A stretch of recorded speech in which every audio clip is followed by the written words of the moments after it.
Alors, frères et sœurs, en méditant ces lectures ce dimanche, j'ai trouvé qu'elles étaient comme un encouragement assez simple à notre vie chrétienne. Et notre vie chrétienne qui n'est pas toujours facile, mais notre vie chrétienne qui nous donne la vie.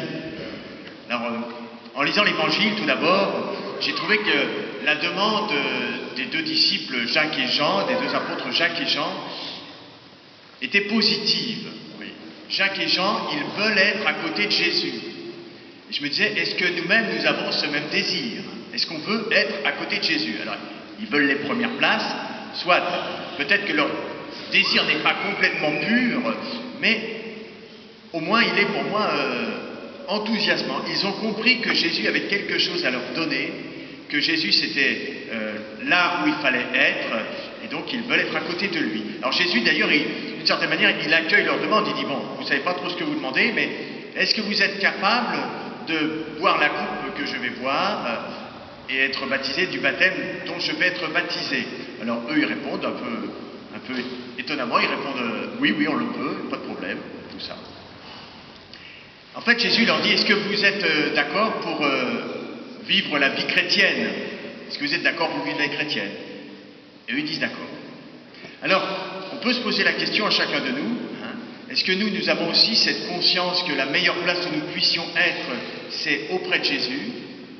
Et est-ce qu'on est d'accord pour suivre le chemin? Alors le chemin, il n'est pas facile, c'est pas facile de suivre Jésus, frères et sœurs, c'est le chemin de l'amour, et c'est un chemin très exigeant. Un chemin très exigeant qui doit transformer notre vie, qui va transformer nos manières de penser, qui va transformer nos actes, qui va transformer tout ce que nous sommes. Alors je le dis, et Jésus le laisse entendre dans sa réponse, je le redis souvent, ça n'a rien de confortable de suivre Jésus, ça n'a rien de facile. Et je pense que le nombre de chaises vides dans notre église le dimanche exprime que ça n'est pas facile de suivre Jésus. Beaucoup de gens ne le suivent plus parce que si on veut suivre Jésus, eh bien il faut aimer, il faut être généreux, il faut pardonner, il faut prier, il faut aller à la messe le dimanche, il faut former sa foi, etc. Il faut accueillir le plus pauvre, il faut s'engager pour les plus pauvres. Ça n'est pas un chemin facile. Il faut se convertir en fait, il faut renoncer à son égoïsme.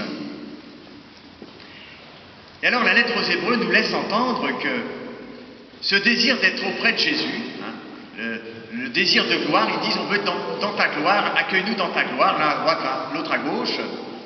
Frères et sœurs, je prétends que ce désir nous l'avons tous au fond de nous-mêmes. Nous sommes tous faits pour la gloire, nous sommes tous faits pour la vie en plénitude, tous faits pour la vie éternelle, tous faits pour la vie avec Jésus.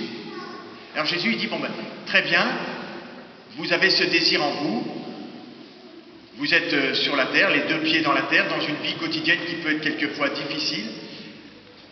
Eh bien je connais le chemin pour vous amener jusqu'à la gloire.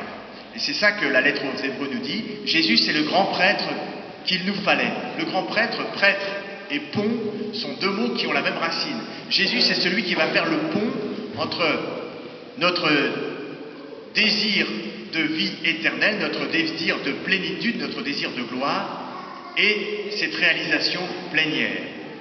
Jésus, c'est celui qu'il faut suivre pour être pleinement épanoui dans sa vie. Alors, Jésus connaît très bien notre vie puisque c'est pleinement un homme. Jésus, il a marché sur les chemins de Palestine, il a supporté la difficulté de l'existence parfaitement comme chacun de nous. Et en même temps, Jésus connaît parfaitement le chemin jusqu'à Dieu, puisque lui-même est Dieu. Et donc, nous sommes invités à suivre ce chemin, à suivre Jésus. Et la première lecture, le prophète Isaïe, nous laisse entendre que ce chemin est difficile. Le serviteur souffrant a été broyé par la souffrance. Ce chemin est difficile, mais ce chemin est lumineux, frères et sœurs. Alors je dirais, pour conclure cette petite réflexion, osons ce chemin, osons donner la main à Jésus, notre Maître et Seigneur, celui qui peut nous conduire à la lumière. Osons la vie chrétienne, malgré ses exigences, je dirais, parce que c'est elle qui nous conduira vraiment à la vie.